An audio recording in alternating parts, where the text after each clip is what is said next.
Good evening, everybody. This is Davey Jones, and we're live from the brand new Bucyrus Pizza Hut.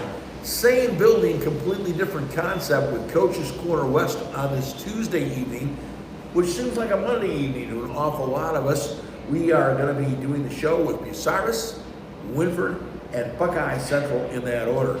And our show is brought to you in part tonight by Doug Luthold and the Associates and Advanced Fiber Technology.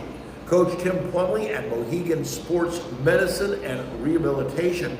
Matt Studer at Spitzer Chrysler Dodge Jeep Ram Kia, just a mile east of the Richland Mall. Rob Lust at Edgefield Animal Clinic Marion. John Ziegler, Drew Young, Frank Hyland, and all the associates of Bucyrus Blades, serving worldwide markets since 1951. And Roger Brown at Winks Lock and Safe, South Poplar Street at West Warren, Bucyrus. Cameron Moon is my cameraman here tonight, and we mentioned we're here at the brand new Pizza Hut. It's the same building, new concept. We are primarily a delivery and pickup store only. You have a little bit of room to sit down and eat if you want to, but primarily pickup and delivery here. Cameron, can you give us a little bit of a pan of the building? This is the new Pizza Hut in Bucyrus.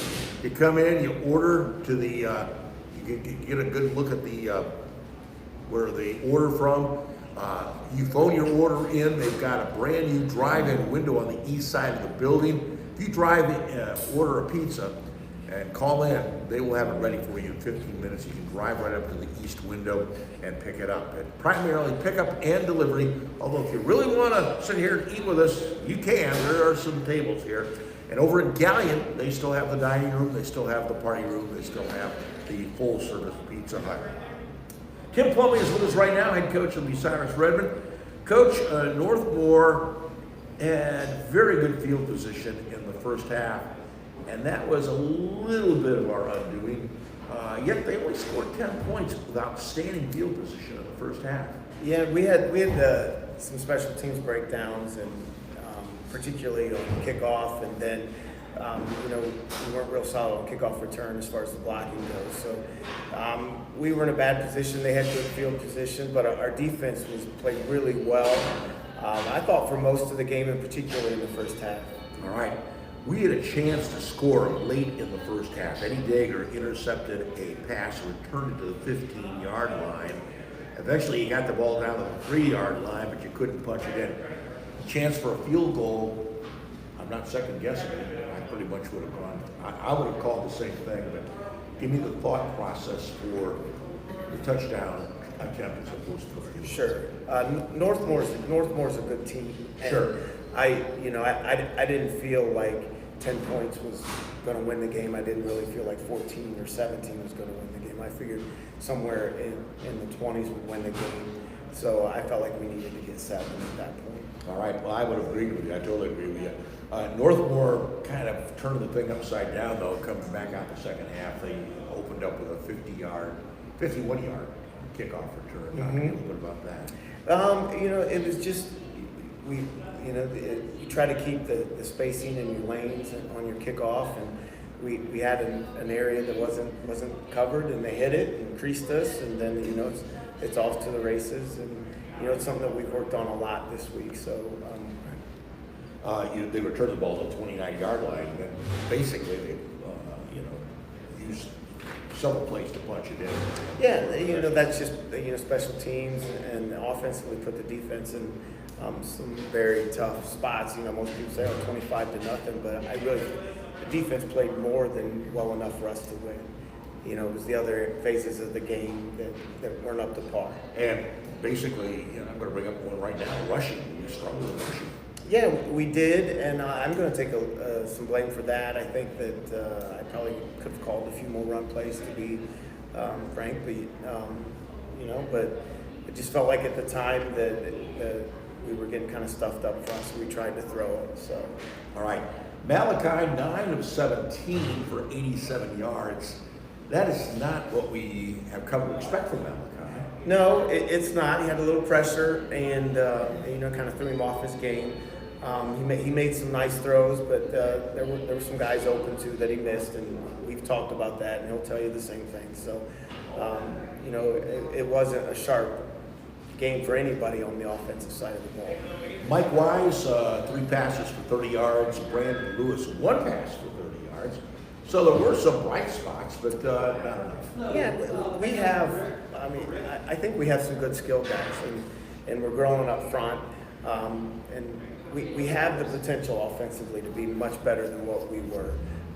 We just have to put it together and limit the mistakes that we make. And that was my next subject, 100 yards in penalties, including one right in front of me. What was going on with the guy out of bounds? You know, Is it that just extra enthusiasm? Or well, it it was an emotional night, and there were some things behind the scenes that made it an emotional night, and I think that played into it. And you know, it's just one of those things that and it's been something we've talked about and stressed all year about keeping our composure, and not getting too high, not getting too low, regardless of the circumstances. All right. Eddie Dager had a heck of a ball game. I was only there for the first half, but he had a heck of a ball game. He was all over the place, and you were quoted as saying one of the best games he ever had. I think it was Eddie's best game ever. I really do. I think it'd be hard to deny. Why that game? I think that we gave him a very specific key. He believed in it. And Different from before? A little bit, but I think that he believed in it, bought into it. It worked early, and it grew.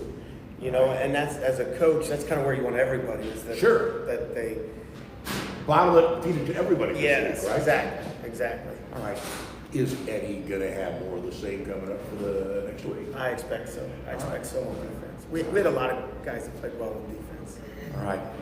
We're going to break for a second here, and then we're going to talk to players. We have several players around the table here tonight that you're able to see. And if I can find my paperwork, here it is. We've got Dillon Lanker, a junior, Randy Banks, a junior, Mason Bebhart, a junior, Isick Banks, a senior. We'll be talking to all these guys here in just one moment. Our show brought to you in part on WQEL Facebook by Lee Plumbley and Brad Seibert, by the Plumbley Insurance Group, Bucyrus and Gallia. Also, Hannah Newton at Wendy's, downtown Bucyrus and Upper Sandusky.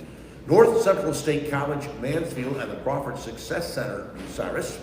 Vince Ponziani, and everybody at Waycraft Industries. Rod Steiger and everybody at Pizza Hut, Bucyrus, Gallia. And they're the host of our show since 1992. And the Burkhardt family at Burkhardt Farm Sales, your Case IH dealer on the Manette U. Winchester Road. We're going to go around the table. We're going to pass that microphone around here. And up first is Dillon Lanker. And Dillon, you're making me feel like an old man, because it wasn't that long ago when your old man was playing football. And if I remember right, he won the Walker Award, didn't he? Did. Yeah, he did. So he still got that on the mantelpiece? He should might. be. I don't know, hopefully. Yeah. Haven't you been home lately? Nah. No? Okay. All right. Well, talk to me a little bit about you play tackle and also offensive tackle and defensive tackle, yeah. right? Okay. So are you taking after Dad a little bit on that? Or? No, my dad, I believe he played left guard, but He's a lineman. Yeah, he's a lineman. I mean, he was good when he was. I'm hoping I can play in his footsteps. All right. Well, that sounds really good. Talk a little about the the goals that you have this year as an offensive and defensive lineman.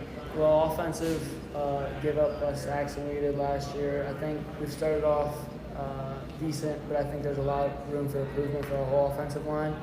On defense, I think our defensive line is really strong, and I think we're only going to get better throughout the season. All right. So that's some of the goals, is to get better and turn that getting better into some W's, right? All right, buddy. I appreciate you stopping by. Randy Banks is a junior, wide receiver and a safety. Randy, talk to me a little bit about your game, and talk to me a little bit about some of the goals you have for this year. I just look to create for others on offense. I don't need the ball in my hand as long as everyone else is getting the ball. It's fine by me. All right, so you want other people to get the ball and to turn that into some wins, right? Mm-hmm. All right. I appreciate you stopping by. We've got Mason Bebhart, a junior receiver and defensive back. Talk to me a little about your game, buddy. My game, really, I want us to find ways to score on offense, and really, I just want to flow to the ball on defense. practice and help make plays. All right, buddy. Thank you for stopping by. And Isick Banks, a senior defensive end and tight end. Talk to me a little bit about being a defensive end on this football team.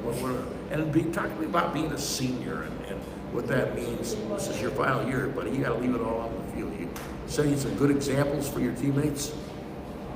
Yeah, we just try to get better every day. And defensive end, I really just try to make plays. Get our offense back on the field as quick as possible. Right.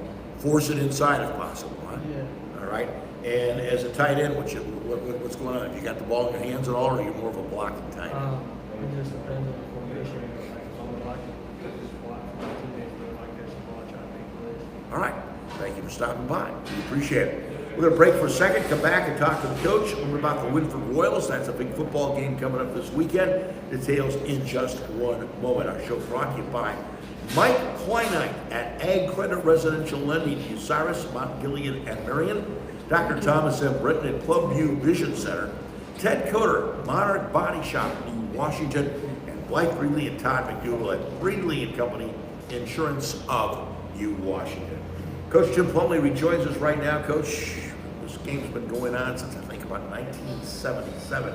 Bucyrus has not had too much success in recent years. They had some success when you were in school, but Sure, not too sure. much success in recent years. So talk to me about the Winford Royals, what it means to you, school, the team.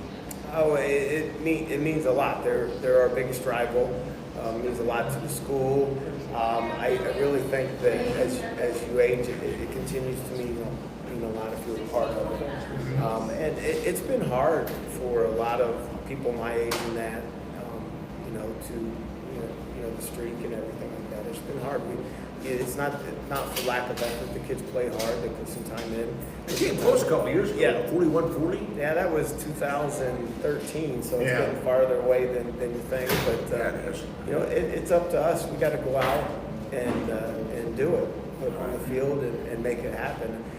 We have the team to do it. We just got to go out there and things we've talked about, limiting the mistakes and things like that, and taking advantage of the opportunities we get. Okay, keys to success Friday night. And it's on the road. Yes, Just a quarter field. it's on the road, not too far out. The keys for us is, we got to be solid up front on both sides of the ball, provide protection and be who we are. And, I build on what we did defensively. I think the kids played really hard on defense. They believed in the game plan, and it showed. So we need to keep that going. All right. Coach, it's always a pleasure to have you on the radio with us and on Facebook. We appreciate your time. Good luck this Friday night. That'll be the game of the week on WQEL. And we do appreciate your time and effort. And we got the Winford Royals coming up next. That happens right after this.